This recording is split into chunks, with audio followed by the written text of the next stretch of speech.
एक भयानक रात का आह्वान। इस रात की एक अलग ही छवि है, रंग है, गंध है। यह रात सामान्य रातों जैसी नहीं है। यह रात एक कामुकता और अनिश्चित मृत्यु की है, रात के कुहासे की, एक काम पिपासु अतृप्त वासना से जन्मी एक रमणी की, दिन की रोशनी में जिसका कोई अस्तित्व नहीं। रात का अंधकार ही उसका एकमात्र निवास स्थल है और उसका सबसे बड़ा हथियार उसका आह्वान है। निधु इसी रघुपुर का लड़का है, उम्र करीब 20-21 साल, मजबूत शरीर वाला। दिन में वह लोगों के खेतों में मजदूरी करता है और रात को शराब पीने की आदत उसकी पुरानी हो चुकी है। पहले वह ऐसा नहीं था, लेकिन उसके पिता की मृत्यु के बाद जब सारी जिम्मेदारी उसके कंधों पर आ गई, तभी उसमें यह बुरी आदत घर कर गई। उस रात भी शराब खाने से पूरी तरह नशे में धुत होकर लड़खड़ाते कदमों से वह घर की ओर चल पड़ा। सामान्यतः वह इतनी देर नहीं करता, लेकिन आज कुछ दोस्तों के साथ समय बिताने के कारण रात कब गहरी से गहरी तर हो गई उसे पता ही नहीं चला। जब उसे होश आया तो रात आधी से ज्यादा बीत चुकी थी। उसकी अंधी बूढ़ी मां घर पर उसका इंतजार कर रही थी, इसीलिए उसे घर पहुंचना ही था। रास्ते में गुनगुनाते हुए और लड़खड़ाते कदमों से वह गांव की ओर आ रहा था। उनके गांव में कोई शराब खाना नहीं था, इसीलिए शराब पीने के लिए उसे पड़ोसी गांव जाना पड़ता था। वहां से आने के दो रास्ते थे, एक बागदी टोला से होकर और दूसरा एक आम कटहल के बागान से होकर। पर लोग आमतौर पर बागदी टोला के रास्ते ही आते जाते थे, क्योंकि बागान के रास्ते से जाने की हिम्मत कम ही लोग करते थे। लोग कहते थे कि वहां किसी भूत प्रेत का बसेरा है, लेकिन निधु को डर का कोई एहसास नहीं था। खासकर जब उसके पेट में शराब हो तो वह बाघ को भी पकड़कर बिल्ली बना सकता था। भूत प्रेत क्या चीज होते हैं? निधु लड़खड़ाते हुए उस आम कटहल के बागान में पहुंचा। आकाश में छोटे छोटे तारे दिखाई दे रहे थे। चांद मामा आज छुट्टी पर लग रहे थे। इतनी देर अंधेरे में रहने के कारण उसकी आंखें अब अंधकार की आदी हो चुकी थीं। उसके कानों में कुत्तों और गीदड़ों की आवाजें आ रही थीं। रात में चिड़ियों की चिर चिर और बीच बीच में चल रही ठंडी हवा उसकी त्वचा को ठंडक दे रही थी। ये सब मिलकर एक रहस्यमयी वातावरण बना रहे थे।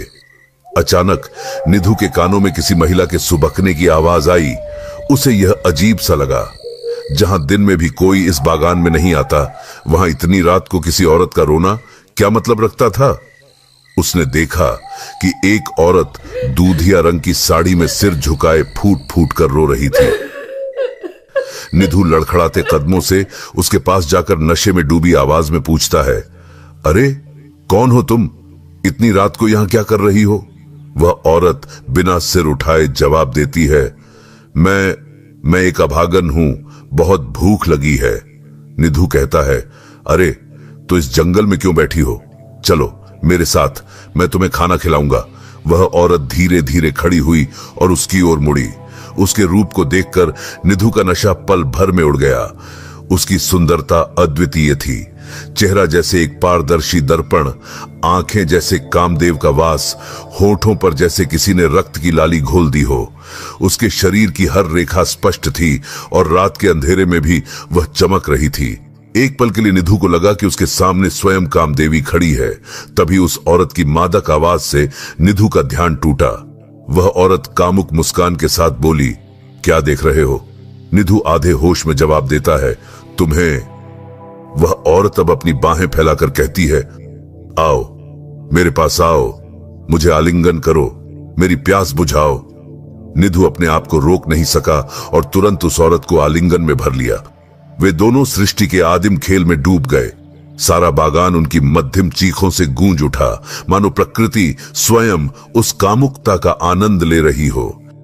धीरे धीरे चल रही हवा अब तेज तूफान में बदल गई। पेड़ पौधे उस तूफान की चपेट में आकर झूमने लगे, लेकिन निधु को अब किसी चीज की परवाह नहीं थी। वह पूरी तरह से उस अनजान संगिनी के साथ उस उष्णता का आनंद ले रहा था। काफी देर बाद प्रकृति फिर से शांत हुई और साथ ही निधु भी थक कर जमीन पर गिर पड़ा। उसकी छाती पर वह औरत पूरी तरह नग्न अवस्था में बैठी थी। निधु को लग रहा था जैसे खुद स्वर्ग की रंभा उसके सामने उतर आई हो।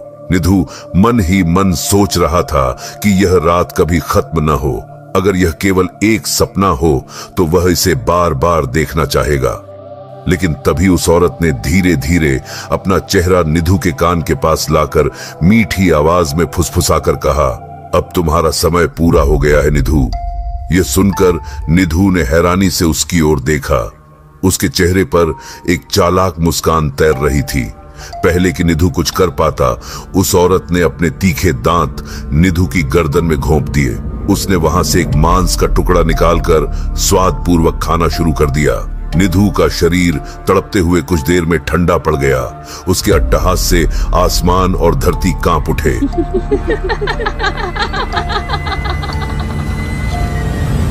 नमस्कार दोस्तों, आप सुन रहे हैं केडी स्टूडियो की भयानक कहानियां, जहां हम लेकर आते हैं डर और आतंक से भरपूर कहानियां। आज की कहानी आपको ले जाएगी उस अंधेरे मोड़ पर जहां हिम्मत और भय के बीच की लड़ाई शुरू होती है। एक ऐसा अनुभव जो आपकी रातों की नींद छीन सकता है। ये कहानी सिर्फ साहसी दिलों के लिए है, क्योंकि इसमें है भूतिया रहस्य, पिशाचों का प्रकोप और मौत के कगार पर खड़े नायक की जंग। ध्यान रहे, इस कहानी में कुछ ऐसे दृश्य और बातें हैं जो नाबालिगों के लिए उपयुक्त नहीं है। अगर आप 18 साल से कम उम्र के हैं तो कृपया इसे न सुने। ये कहानी आपके साहस की परीक्षा लेने वाली है, तो तैयार रहें इस खौफनाक सफर के लिए। चलिए अब बिना देर किए शुरू करते हैं आज की भयावह कहानी। गांव के कच्चे रास्ते पर धूल उड़ाते हुए एक मोटर गाड़ी तेजी से इसी ओर बढ़ती आ रही थी। गाड़ी रघुपुर के तिराहे पर आकर रुकी। गाड़ी का दरवाजा खुला और उससे एक 24 साल का बेहद खूबसूरत युवक उतरा। उसका कदकाठी जबरदस्त था, दूध जैसे सफेद रंग की त्वचा, चमकती नीली आंखें, और उसने शहर वालों की तरह कोई पैंट या जीन्स पहनी थी। हाथ में घड़ी पहने हुए वह 2 कदम आगे बढ़कर नुक्कड़ पर स्थित नगेन की चाय की दुकान के सामने आकर रुका।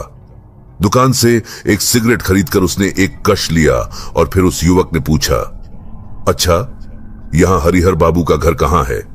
क्या आप मुझे बता सकते हैं? नगेन ने उस युवक को सिर से पांव तक गौर से देखा और कहा, आप हरिहर खुर्र के घर जा रहे हैं? युवक ने कहा, हां, क्या आप बता सकते हैं कि उनका घर कहां है? नगेन बोला, हां, क्यों नहीं बता सकता। वो जो रास्ता दिख रहा है, सीधा चले जाओ, वहां एक बड़ा मां का मंदिर मिलेगा। उस मंदिर के दाहिनी ओर कुछ दूर जाकर पूछ लो, कोई भी आपको हरिहर खुर्र का घर दिखा देगा। युवक ने नगेन का धन्यवाद किया और फिर से अपनी गाड़ी में बैठकर उसे स्टार्ट किया। कुछ देर बाद गाड़ी मधुपुर के एक सम्मानित व्यक्ति हरिहर बनर्जी के घर के सामने आकर रुकी। युवक गाड़ी से उतरा और इधर उधर नजर दौड़ाने लगा। हरिहर बाबू का घर बड़ा था, ईंटों से बना हुआ 2 मंजिला भवन जो अंग्रेजी अंदाज में बना था। गांव में शायद ऐसा दूसरा घर नहीं था। घर के अंदर और बाहर मिलाकर कुल 8 कमरे थे और सामने एक बड़ा आंगन। गाड़ी की आवाज सुनकर घर के अंदर से एक 60 साल का बूढ़ा बाहर आया। उसने युवक को देखा और जिज्ञासु नजरों से पूछा, आप कौन हैं और यहां किसे ढूंढ रहे हैं? युवक ने पलटकर पूछा, यह हरिहर बाबू का घर है? बूढ़े ने कहा, हां, आप क्या मालिक बाबू से मिलने आए हैं? युवक ने उत्तर दिया, हां, क्या आप उन्हें बुला सकते हैं? बूढ़े ने कहा, आप अंदर आइए, मैं अभी मालिक बाबू को बुलाता हूं। यह कहकर बूढ़ा अंदर चला गया, लेकिन युवक अब भी बाहर खड़ा था। कुछ ही क्षण बाद एक 50 साल का बूढ़ा, जिसने धोती और कुर्ता पहना हुआ था, लाठी का सहारा लिए बाहर आया। लगता था कि उसकी टांगें और शरीर अब उसका साथ नहीं दे रहे थे। उसने आकर युवक से पूछा, कौन हो बेटा तुम? युवक ने कहा, मैं इंद्रजीत मोहंती हूं, क्या आप हरिहर काका हैं? बूढ़े ने उत्तर दिया, हां। बूढ़े की बात सुनते ही इंद्र ने उनके पांव छूकर प्रणाम किया और कहा, काका बाबू, आप कैसे हैं? हरिहर बाबू ने उसे रोकते हुए कहा, अरे ये क्या कर रहे हो? पर बेटा, मैं तुम्हें पहचान नहीं पाया। इंद्र मुस्कुराते हुए बोला, मैं आपके दोस्त आदित्यनाथ का बेटा हूं। यह सुनकर हरिहर बाबू के चेहरे पर हल्की सी मुस्कान आ गई। उन्होंने प्रसन्नता पूर्वक कहा, अरे हमारे आदित्य का बेटा, यह तो हमारा सौभाग्य है। चलो अंदर आओ। अरे हरेन, कहां मर गया रे तू? जल्दी इधर आ। हरिहर बाबू की पुकार सुनकर हरेन, जो कि घर का नौकर था, भीतर से भागता हुआ आया और बोला, क्या मालिक, आपने बुलाया? हरिहर बाबू बोले, हां, जल्दी जा और मिष्ठान और ठंडे पानी की व्यवस्था कर। इतने सालों बाद घर का बेटा घर लौटा है। हरेन कुछ न समझते हुए मूर्खों की तरह खड़ा रहा तो हरिहर बाबू ने कहा, अरे पहचाना नहीं बेवकूफ, ये हमारे आदित्य का बेटा है। हरेन ने विस्मय से कहा, आदित्य दादा बाबू का बेटा? हरिहर बाबू बोले, हां रे मूर्ख, जा और जलपान का इंतजाम कर। हरेन भागकर रसोई की ओर चला गया और फिर हरिहर बाबू ने इंद्र को अपने साथ बैठक में बैठाया। इंद्र को कुर्सी पर बैठाते हुए उन्होंने खुद भी एक कुर्सी ली और बोले, तो बेटा इंद्र, घर के सब लोग कैसे हैं? इंद्र ने उत्तर दिया, सब ठीक हैं काका बाबू। हरिहर बाबू बोले, बहुत अच्छा, और तुम्हारे पिताजी कैसे हैं? यह सुनकर इंद्र की आंखें भर आईं और उसने कहा, काका बाबू अब वे इस दुनिया में नहीं रहे। 2 महीने पहले दिल के दौरे से उनका निधन हो गया। यह सुनकर हरिहर बाबू की भी आंखों में आंसू आ गए। उन्होंने किसी तरह खुद को संभालते हुए कहा, मन छोटा मत करो बेटा, आखिर एक दिन हम सबको वहां जाना है जो हमारे बस में नहीं है। इंद्र ने भी खुद को संभालते हुए आंसू पोंछे और बोला, हां काका बाबू। हरिहर बाबू ने फिर पूछा, तो इतने सालों बाद यहां कैसे आना हुआ? कोई खास काम? इंद्र ने कहा, मां ने बताया था कि जब पिताजी गांव छोड़कर गए थे तो उन्होंने आपके पास कुछ जमीन जायदाद रखी थी और पिताजी के जाने के बाद से हमारी स्थिति कुछ ठीक नहीं है। तो इंद्र की बात को बीच में ही काटते हुए हरिहर बाबू बोले, समझ गया बेटा, सब समझ गया। तुम्हारे पिता की सारी जमीन जायदाद मेरे पास है और मैं ही अब तक उसकी देखरेख कर रहा था। अब तुम आए हो तो सब तुम्हारे हवाले करके मैं चैन से मर सकूंगा। लेकिन बेटा, सब कागजी काम निपटाने में कुछ दिन लगेंगे, तो तब तक तुम हमारे घर में ही रहो। हरिहर बाबू ने जोर से पुकारा, हरेन, हरेन, तू कहां मर गया बेवकूफ? पानी और मिठाई की व्यवस्था में इतना समय लगा रहा है, हरामखोर। हरेन जल्दी से अंदर से मिठाई और पानी की थाली लेकर आया और उसे इंद्रजीत के सामने रख दिया। हरिहर बाबू बोले, लो बेटा, इतने सालों बाद गांव आए हो तो मिठाई से मुंह मीठा कर लो। रात काफी गहरी हो चुकी थी। इंद्र दूसरी मंजिल की बालकनी के सामने रखी कुर्सी पर बैठा था। हरिहर बाबू के घर की बालकनी से गांव का एक अनोखा दृश्य दिखाई देता था। एक शांत वातावरण जिसमें हल्की ठंडी हवा चल रही थी। सामने का अनंत आकाश और आसपास का सन्नाटा एक अद्भुत रहस्यमयी माहौल का निर्माण कर रहे थे। कहीं दूर जुगनू टिमटिमा रहे थे। इस गांव में अभी तक बिजली का उजाला पूरी तरह से नहीं पहुंचा था, इसलिए रात जल्दी हो जाती थी। अचानक इंद्र को महसूस हुआ कि कोई सामने के तालाब के घाट के पास खड़ा है। शायद वह एक औरत थी जिसकी बिखरी हुई बाल हवा में हल्के हल्के हिल रहे थे। उसके सफेद कपड़े भी हवा के साथ लहराते हुए दिख रहे थे। इंद्र कुछ समय तक उसे एकटक देखता रहा, फिर अपने कमरे में जाकर बिस्तर पर लेट गया। दिन भर की थकान के बाद जैसे ही उसने बिस्तर पर सिर रखा, उसे गहरी नींद आ गई। सपने में उसने खुद को एक जंगल में पाया जहां चारों तरफ पेड़ ही पेड़ थे। अचानक पीछे से कोई मीठी आवाज में उसका नाम पुकारने लगा, इंद्र, इंद्र, इंद्र, इंद्र, आओ, आओ मेरे पास, मैं तुम्हारा इंतजार कर रही हूं, आओ। इंद्र की नींद खुल गई। उसका पूरा शरीर पसीने से भीग चुका था और गला सूख गया था। उसके मन में एक ही सवाल था, आखिर ऐसा क्यों हो रहा है उसके साथ? ऐसा तो पहले कभी नहीं हुआ था, अब क्यों? पिछले कुछ दिनों से वह यही सपना देख रहा था, लेकिन इस बारे में उसने किसी से कुछ नहीं कहा। और कहे भी किससे? आखिर सपना तो सपना ही है, वह सच तो नहीं। इंद्र ने बहुत देर तक यही सब सोचते हुए फिर से सोने की कोशिश की, लेकिन नींद उसकी आंखों से कोसों दूर थी। अगले दिन सुबह हरिहर बाबू ने इंद्र को बुलाकर कहा, बेटा इंद्र, मुझे कुछ दिनों के लिए गांव से बाहर जाना है। लौटने में 2-3 दिन लग जाएंगे। मेरी गैर मौजूदगी में हरिन तुम्हारा ख्याल रखेगा। तुम इन दिनों थोड़ा संभल कर रहना, गांव का माहौल ठीक नहीं है। सूरज ढलने के बाद घर से बाहर मत निकलना, समझे बेटा? इंद्र ने सिर हिलाकर सहमति दी। दोपहर का खाना खाकर इंद्र थोड़ा सो गया। जब उसकी नींद खुली तब शाम हो चुकी थी। पंछी अपने घोंसलों की तरफ लौट रहे थे। गर्मी का मौसम था, इसलिए अभी पूरी तरह अंधेरा नहीं हुआ था। इंद्र का मन घर में बैठने का नहीं कर रहा था, इसलिए वह गांव में थोड़ा टहलने के लिए बाहर निकल पड़ा। बूढ़े हरेन ने उसे बहुत समझाया, लेकिन इंद्र ने उसकी एक न सुनी और निकल गया। गांव में थोड़ी देर इधर उधर घूमते हुए वह दक्षिण के आम के बाग तक पहुंच गया। अब तक अंधेरा हो चुका था और कहीं से किसी अनजान पक्षी की आवाज आ रही थी। इंद्र के अचानक वहां आने से वह पक्षी नाराज हो गया और बार बार उसे चेतावनी दे रहा था, लेकिन इंद्र ने उसकी परवाह नहीं की। आम के बाग में इंद्र को एक अजीब सा एहसास हुआ। यहाँ का माहौल कुछ अजीब था। उसके शरीर में एक सिहरन दौड़ गई और ठंडक सी महसूस होने लगी। अचानक इंद्र के कानों में एक धीमी महिला की आवाज सुनाई दी। वह आवाज बहुत हल्की थी लेकिन स्पष्ट थी। इंद्र उस आवाज की दिशा में थोड़ा आगे बढ़ा तो उसने देखा कि कुछ दूरी पर एक बरगद के पेड़ के पास एक औरत जमीन पर बैठी है। इंद्र धीमे कदमों से उसकी ओर बढ़ा।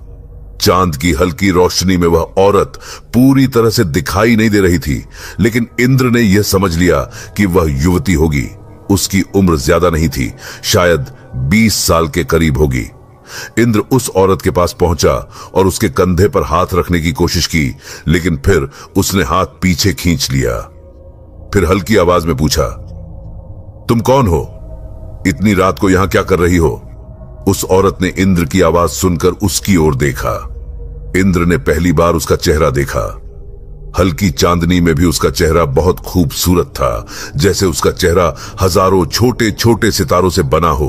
उसकी आंखें जैसे गहरे समुद्र और होंठ जैसे गुलाब की पंखुड़ियां।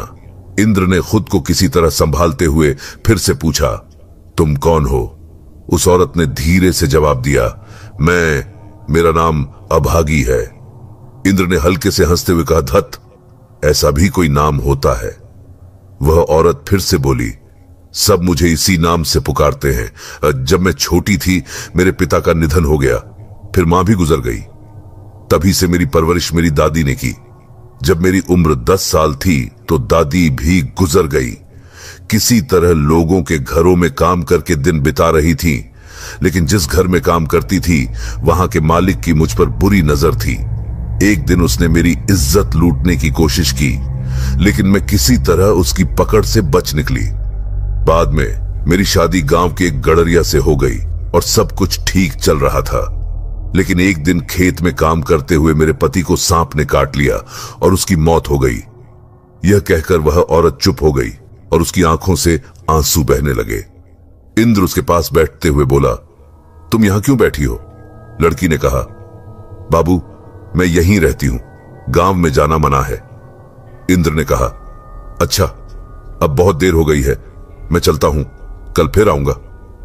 यह कहकर इंद्र उठने ही वाला था कि तभी लड़की ने उसका हाथ पकड़ लिया और बोली, रुक जाना बाबू, थोड़ी देर और यहीं रह, मैं यहां अकेली बैठी थी, बहुत डर लग रहा है बाबू। इंद्र ने देखा कि लड़की की आंखों में एक करुणा भरी विनती थी, जिसे देखकर वह फिर से उसके पास बैठ गया। कुछ समय तक वे दोनों इधर उधर की बातें करते रहे। अचानक लड़की ने अपना सिर इंद्र के कंधे पर रख दिया और उसी क्षण इंद्र के शरीर में एक अजीब सी सिहरन दौड़ गई। लड़की का शरीर गर्म था और इंद्र उसकी गर्मी को महसूस कर सकता था। अचानक पास में जोर से बिजली कड़की और लड़की ने डर के मारे इंद्र को कसकर पकड़ लिया। अब तक इंद्र ने ज्यादा ध्यान नहीं दिया था, लेकिन अब उसने लड़की को गौर से देखा। वह हल्की मांसल थी और उसका रंग सांवला था। इंद्र अब खुद को रोक नहीं पा रहा था और धीरे धीरे उसने लड़की को अपने बाहों में समेट लिया। लड़की की गर्म सांसें अब सीधा इंद्र के सीने पर पड़ रही थीं और इंद्र की सांसें भी भारी हो चली थीं। धीरे धीरे लड़की ने अपना सिर उठाया और इंद्र की ओर देखा। उसके होंठ कांप रहे थे, जैसे वह कुछ कहना चाहती हो, लेकिन कह नहीं पा रही थी। इंद्र अब अपने आप पर काबू नहीं रख सका और उसने अपने होंठ लड़की के होंठों पर रख दिए। बारिश शुरू हो गई और तेज हवाएं सनसनाहट के साथ बहने लगीं। इस प्राकृतिक तूफान की परवाह किए बिना इंद्र अब उस आदिम खेल में मग्न हो चुका था।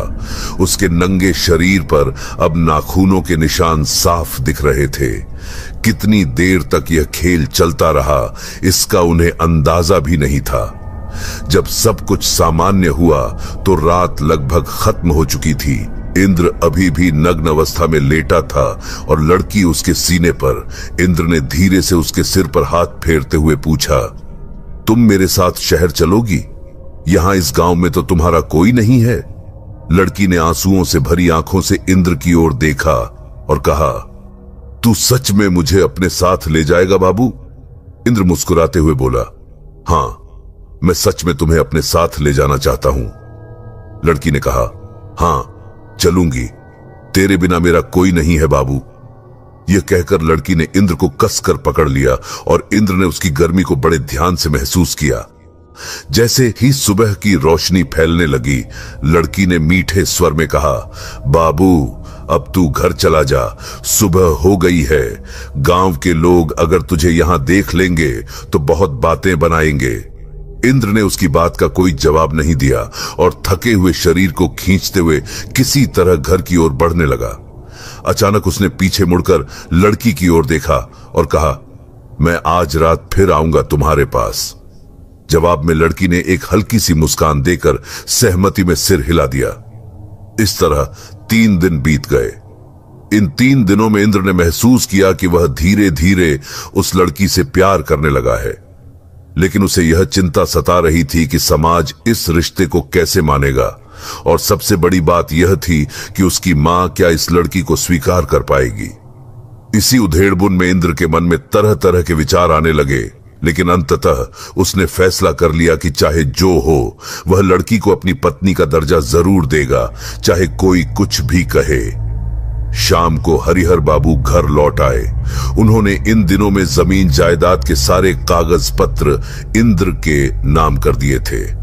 अब बस उसे समझा देना बाकी था। हरिहर बाबू को कोई और जरूरत नहीं थी और उन्होंने इंद्र के पिता की छोड़ी हुई जमीन के साथ अपनी जमीन भी उसे दे दी थी। घर के आंगन में कदम रखते ही उन्होंने देखा कि इंद्र अचेत अवस्था में पड़ा है। उसकी स्वस्थ और सुडौल काया जैसे एक पल में ही गायब हो गई हो। उसकी आंखों के नीचे गहरे काले घेरे पड़ गए थे और शरीर सूखकर आधा रह गया था। यह देखकर हरिहर बाबू बड़बड़ाए, हे भगवान, यह क्या हो गया? इंद्र की ऐसी हालत कैसे हो गई? क्या इस लड़के को कुछ खिलाया नहीं गया? गुस्से में हरिहर बाबू ने हरेन को बुलाया। हरेन, ओ हरेन। उनकी आवाज सुनकर हरेन भागता हुआ उनके सामने आया और कहा, क्या है मालिक, आप कब आए? हरिहर बाबू गुस्से में बोले, तूने मेरे रहते इस लड़के को खाने को कुछ भी नहीं दिया। हरेन ने घबराते हुए कहा, नहीं मालिक, वो तो ठीक से खाना खाता था, लेकिन फिर भी उसकी यह हालत क्यों हो रही है, मैं समझ नहीं पा रहा हूं। हरिहर बाबू को बात समझ में आ गई और उन्होंने कहा, ठीक है, चलो उसे अंदर ले चलते हैं। इंद्र को होश तब आया जब शाम हो चुकी थी। उसे होश में आते देख हरिहर बाबू ने राहत की सांस ली और उसके सिर पर स्नेह से हाथ फेरते हुए पूछा, कैसा महसूस हो रहा है बेटा? इंद्र ने मुश्किल से जवाब दिया, थोड़ा ठीक महसूस कर रहा हूं। हरिहर बाबू ने और कुछ नहीं कहा, लेकिन एक बात उनके ध्यान में आई कि जैसे जैसे रात बढ़ रही थी, इंद्र की शारीरिक स्थिति में अजीब बदलाव हो रहा था। रात का अंधेरा गहराते ही इंद्र के भीतर अचानक कोई दिव्य शक्ति जैसे जागृत हो उठी। आधी रात के करीब इंद्र चुपचाप घर का मुख्य दरवाजा खोलकर बाहर निकल आया और तेज कदमों से दक्षिण दिशा की ओर स्थित आम के बाग की ओर बढ़ने लगा। जल्दी पहुंचने के लिए उसने अपनी गति और तेज कर दी। काश वह एक बार पीछे मुड़कर देख लेता तो शायद यह देख पाता कि उसके ठीक पीछे लगभग 10 कदम की दूरी पर एक और व्यक्ति चला आ रहा था। वह व्यक्ति जो इतनी गर्मी के बावजूद पूरे शरीर को एक काले चादर से ढके हुए था, इंद्र का पीछा करते हुए आम के बाग के पास तक पहुंच गया। वहां पहुंचकर वह अजनबी व्यक्ति कुछ सोचकर अचानक वहीं रुक गया और कुछ देर बाद उल्टे रास्ते से वापस चला गया। अगली सुबह इंद्र घर के बरामदे में गहरी नींद में सोया हुआ था। हरिहर बाबू धीरे धीरे उसके पास आए और उसके सिर पर हाथ फेरते हुए सोचने लगे, इसे किसी भी तरह बचाना होगा, नहीं तो नहीं, ऐसा नहीं हो सकता। अगर इस लड़के को कुछ हो गया तो मैं उसके पिता को क्या जवाब दूंगा। बीती रात अचानक एक आवाज से हरिहर बाबू की नींद खुली थी। जब वे घर के बाहर आए तो उन्होंने देखा कि इंद्र चुपचाप कहीं जा रहा था। तभी उन्होंने उसका पीछा किया और जब इंद्र आम के बाग में प्रवेश कर गया तो हरिहर बाबू को सारा माजरा समझ में आ गया। इंद्र हरिहर बाबू के सिर पर हाथ के स्पर्श से जाग उठा। उसने आंखें खोली और उन्हें देखकर चौंक गया। हकलाकर बोला, जिठू आप? हरिहर बाबू ने पूछा, तुम यहां क्या कर रहे हो? इंद्र ने घबराते हुए जवाब दिया, नहीं, मतलब कल बहुत गर्मी थी तो यहां आकर सो गया था। हरिहर बाबू का चेहरा अब थोड़ा सख्त हो गया। उन्होंने गंभीरता से कहा, कितना और छिपाओगे इंद्र? तुम जो कर रहे हो वह सही नहीं है। इंद्र ने दुखी स्वर में पूछा, क्यों जिट्ठू, ये सही क्यों नहीं है? हरिहर बाबू अब अपनी आवाज को थोड़ा धीमा करते हुए लगभग फुसफुसाए, तुम जिसके प्यार में पड़े हो वह कोई इंसान नहीं है, वह एक अतृप्त आत्मा है। इंद्र ने हंसी में जवाब दिया, क्या बकवास कर रहे हैं? ऐसी बातें आज के जमाने में कौन मानता है, और आप इस वक्त भी भूत प्रेत पर विश्वास करते हैं? हरिहर बाबू ने कहा, अच्छा, क्या तुम भगवान में विश्वास करते हो? इंद्र ने चौंकते हुए कहा, हां।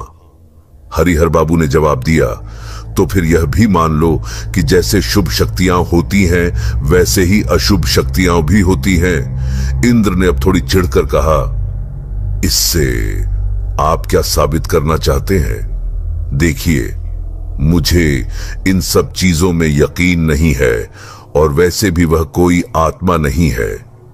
हरिहर बाबू अब कुछ मायूस होकर बोले, जब तुम मेरी बात नहीं मानोगे तो मुझे कुछ और नहीं कहना, लेकिन अगर मैं एक विनती करूं तो क्या तुम उसे मानोगे?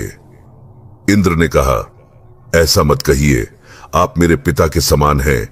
आप कहें, मैं पूरी कोशिश करूंगा। हरिहर बाबू इंद्र की बात सुनकर हल्के से मुस्कुराए और घर के अंदर चले गए। कुछ देर बाद वह एक लकड़ी के डिब्बे के साथ वापस आए। इंद्र ने वह डिब्बा देखकर हैरानी से पूछा, यह क्या है?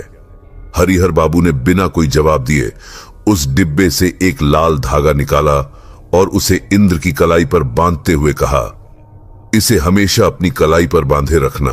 ध्यान रखना कि यह कभी भी तुम्हारे हाथ से न छूटे। इंद्र ने जिज्ञासा भरी निगाहों से पूछा, यह क्या है? हरिहर बाबू ने उत्तर दिया, यह एक रक्षा कवच है। जब तक यह तुम्हारे शरीर पर रहेगा कोई भी बुरी ताकत तुम्हें नुकसान नहीं पहुंचा सकेगी। रात अब काफी गहरी हो चुकी थी। गांव वाले तो जैसे सो ही गए थे, शायद प्रकृति भी नींद में थी। चारों ओर एक अजीब सी खामोशी छाई हुई थी। ऐसा लग रहा था मानो यह खामोशी किसी बड़े खतरे का संकेत दे रही हो। जब इंद्र मुख्य सड़क से हटकर कच्चे रास्ते पर बढ़ने लगा तभी उसे एक अजीब सा एहसास होने लगा। उसके शरीर में अजीब सी सिरहन दौड़ गई। वह इस रास्ते से कई बार आया है, पर आज उसे कुछ अजीब सा क्यों लग रहा है वह समझ नहीं पा रहा था। धीरे धीरे इंद्र ने आम के बाग में प्रवेश किया, लेकिन उसके मन में बेचैनी अब भी बनी हुई थी। वह धीरे धीरे उस जगह की ओर बढ़ने लगा जहां रोज कोई उसका इंतजार करता था। लेकिन इंद्र ने देखा कि जैसे जैसे वह उस दिशा में बढ़ रहा था उसकी कलाई पर बंधा लाल धागा गर्म होता जा रहा था। उसे लगा कि इसे तोड़कर फेंक देना चाहिए, लेकिन फिर उसने कुछ सोचकर ऐसा नहीं किया। जब इंद्र उस परिचित पेड़ के पास पहुंचा तो उसने देखा कि पेड़ और पत्तियां तो वही हैं, पर वह जिसे वह मिलने आता था वहां नहीं थी। ऐसा पहले कभी नहीं हुआ था। उसने सोचा शायद आज उसे कुछ हो गया है, या कहीं वह किसी मुश्किल में तो नहीं है। नहीं, शायद वह किसी काम में फंस गई होगी। लेकिन इंद्र शायद वहां से वापस चला जाता, पर तभी उसने देखा कि उससे कुछ दूर एक नारियल के पेड़ के पास वह खड़ी थी। इंद्र उसके पास गया और बेचैनी से पूछा, तुम इतनी देर से क्यों आई? जानती हो मुझे कितनी चिंता हो रही थी। प्रतु एक फीकी सी मुस्कान के साथ बोला, असल में आज कुछ काम था, इसलिए।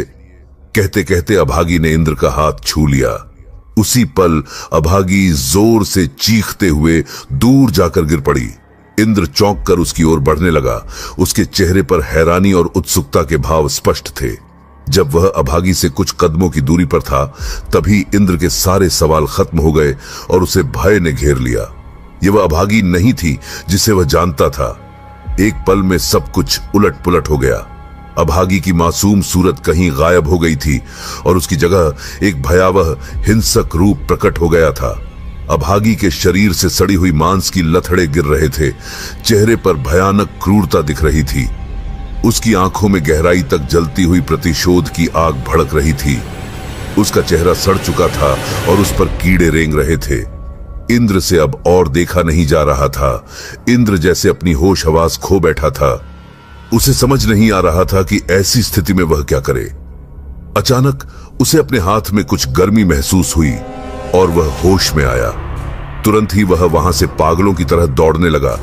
उसकी नजर में अब एक ही लक्ष्य था, किसी भी तरह घर पहुंचना। कांटे और दलदल उसे रोक नहीं पाए। उसके पैर कट गए और खून बहने लगा, लेकिन इंद्र को इसकी कोई परवाह नहीं थी। उसका एक ही मकसद था, भागना। इंद्र जब हरिहर बाबू के घर के सामने पहुंचा, तभी उसके पैर किसी चीज से टकराए और वह जमीन पर गिर पड़ा। उसी वक्त वह बेहोश हो गया। सुबह हरेन जब बाहर निकले तो उन्होंने देखा कि इंद्र घर के सामने जमीन पर बेहोश पड़ा है। हरेन अंदर से पानी लाए और इंद्र के चेहरे पर छिड़कने लगे। कुछ समय बाद इंद्र को होश आया। इतने में हरिहर बाबू भी वहां आ पहुंचे थे।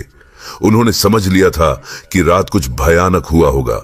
इंद्र ने आंखें खोली और हरिहर बाबू को देखकर रोते हुए उन्हें गले से लगा लिया। उसने पूरी रात की घटना को विस्तार से बताया। सब सुनकर हरिहर बाबू के माथे पर चिंता की लकीरें उभर आईं।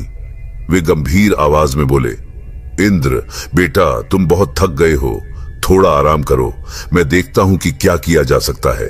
चिंता मत करो, मैं इसका कोई ना कोई हल निकालूंगा। समय बीतता गया और दोपहर हो गई, लेकिन हरिहर बाबू का अभी तक कोई पता नहीं था।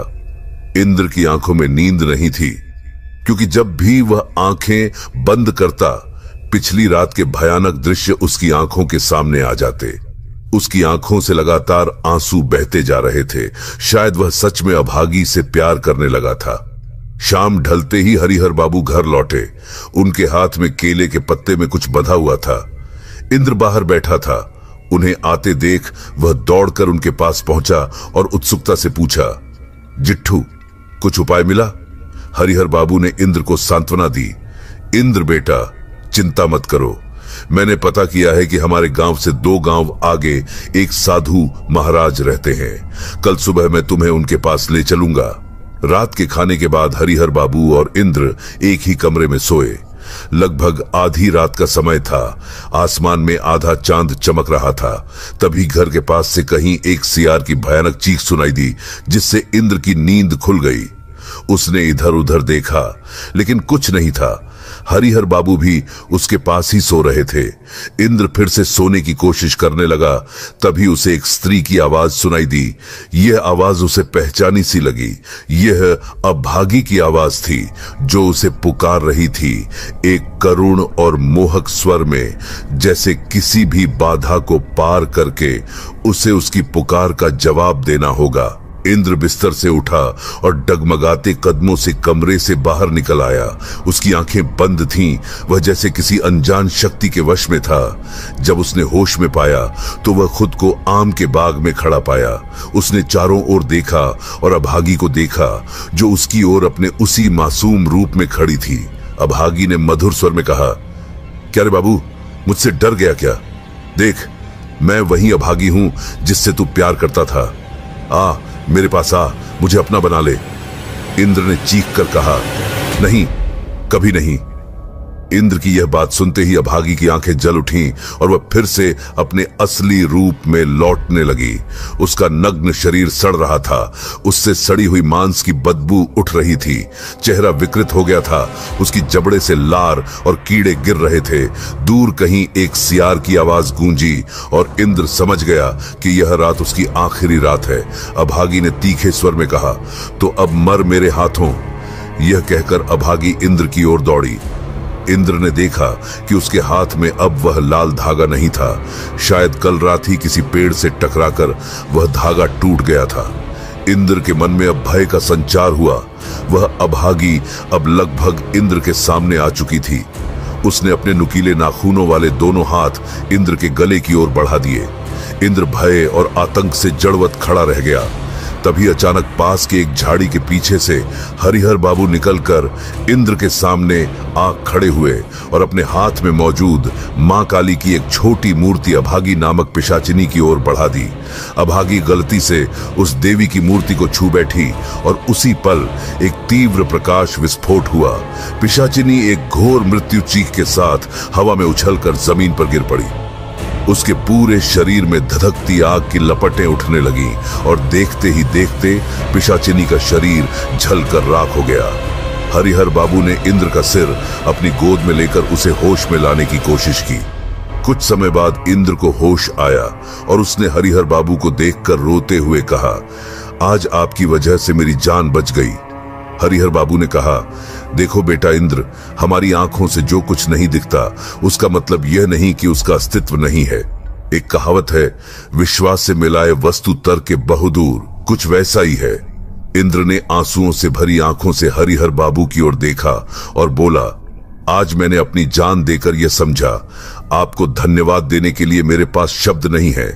आपकी वजह से आज मेरी जान बची और वह पिशाचिनी भी इस धरती से समाप्त हो गई। हरिहर बाबू ने रहस्यमय ढंग से कहा, इतना आसान नहीं है इंद्र। हां, हो सकता है कि इस पिशाचिनी का अंत हो गया हो, लेकिन कौन जाने और कितने गांवों और शहरों के सुनसान इलाकों में इसी तरह के और भी पिशाच अपनी अगली शिकार की प्रतीक्षा कर रहे हों। एक हफ्ते बाद दिन था शनिवार और घड़ी में समय हो रहा था 12:30। संतू आज ऑफिस का काम खत्म करके घर लौटने में थोड़ा देर कर चुका था। वैसे भी यह कम वेतन वाली नौकरी और ऊपर से खड़ूस बॉस के कारण उसकी जान हलक में अटकी रहती थी। सुबह से रात तक खटने के बाद भी बॉस का दिल जीतना संभव नहीं था। बॉस हमेशा कहता रहता, हम तो बस दिन भर ऐसी की ठंडी हवा खाने के लिए ऑफिस में बैठे हैं। कई बार संतू को लगता कि सब कुछ छोड़कर हिमालय में जाकर बस जाए, क्योंकि यह झंझट अब उससे सहन नहीं हो रही थी। तभी उसका फोन बज उठा। संतू ने जेब से फोन निकाला और देखा कि स्क्रीन पर वाइफ नाम चमक रहा था। उसने झुंझलाहट के साथ फोन उठाया और फोन के दूसरी ओर से आवाज आई, कहां हो? किसी लड़की के पास बैठे हो क्या? तुम्हें घड़ी का समय पता है? यहां तुम्हारा बेटा भूखा बैठा है, तुम्हारे घर आने का इंतजार कर रहा है। आखिर तुम बाप बेटे ने क्या तय किया है? मुझे बताओ, क्या तुम लोग मुझे एक पल की भी शांति नहीं दोगे? तब पिताजी ने बार बार कहा था कि इस लड़के से शादी मत करो और मैंने उनकी नहीं सुनी, अब भुगत रही हूं। संतू कुछ कहने की कोशिश कर ही रहा था कि फिर रुक गया। उसने एक लंबी सांस ली और कहा, रास्ते में हूं, आ रहा हूं। यह कहकर उसने फोन पैंट की जेब में डाल लिया और एक बार आसमान की ओर देखकर मन ही मन बड़बड़ाया, बीवी तो नहीं दी, लेकिन एक भारी समस्या जरूर दे दी। इसलिए बुजुर्ग कहते हैं कि पत्नी और चुड़ैल से दूर रहना ही बुद्धिमानी है, क्योंकि उनके करीब जाने पर मौत निश्चित है। इसके बाद वह फिर से रास्ते पर चलने लगा। चलते चलते कब वह मुख्य सड़क छोड़कर एक सुनसान गली में आ गया, उसे पता ही नहीं चला। जब उसे एहसास हुआ तो उसने इधर उधर देखा और उसके मन में हल्का सा डर बैठ गया। अब वह समझ नहीं पा रहा था कि क्या करना चाहिए। तभी अचानक उसकी पीठ के पीछे से एक मीठी महिला की आवाज आई, जो जैसे उसे ही संबोधित कर कह रही थी, अरे बाबू, एक बार इधर मुंह तो घुमा कर देखो। संतू ने डरते डरते गर्दन घुमाई और पीछे देखा। उसी पल एक जोरदार मौत की चीख गूंज उठी।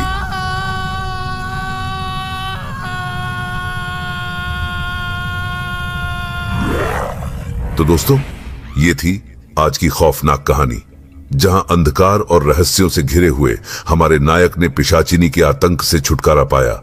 लेकिन क्या सच में ये अंत था? जैसा कि हरिहर बाबू ने कहा, यह सिर्फ एक अध्याय का अंत हो सकता है, लेकिन कौन जाने कितने ऐसे पिशाच और प्रेत आत्माएं हमारे चारों ओर छिपे बैठे हैं अपनी अगली शिकार की तलाश में।